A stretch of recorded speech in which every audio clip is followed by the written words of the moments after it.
This is Sylvia's story as told by her great-great-granddaughter, Stephanie, which is me. So it's assumed Sylvia was born into slavery in 1845 in South Carolina with their parents, Rita and Sam. In 1849, Sylvia's mom, Rita, had another child named Susanna in Clark, Alabama. It is assumed Sylvia and her parents were sold to Flora Matherson. Although we currently have no record of a sale, during that time it is assumed the only means of how an entire family that was enslaved got to a completely different state would have been through a sale. There is another possibility. After Flora's mother, Maria Darrington, died in 1848, Flora could have inherited Sylvia's entire family, as Maria's birthplace was South Carolina. Sylvia's family could have originally been owned by Maria's parents. At the age of 14, Sylvia had her first child. He was named after his father, William Matherson, Flora Matherson, the enslaver's brother, who was 39 at the time.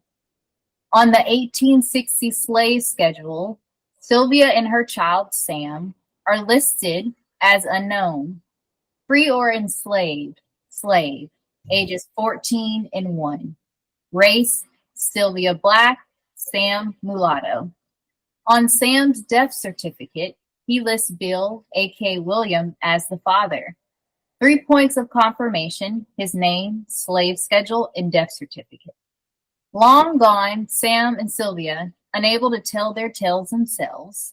This was not the end of Sylvia or Sam's story, only a part of it. As I, her great-great-granddaughter, sit here telling you her story that has never been told before.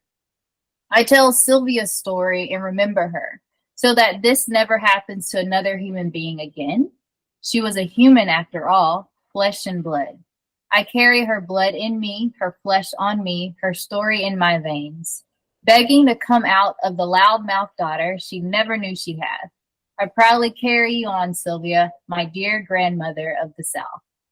To Sylvia, to know your pain was not in vain, but a testimony of resilience, of enduring love, to carry on through tragedy, ensuring your survival in the survival of your children, meant your legacy would never be forgotten.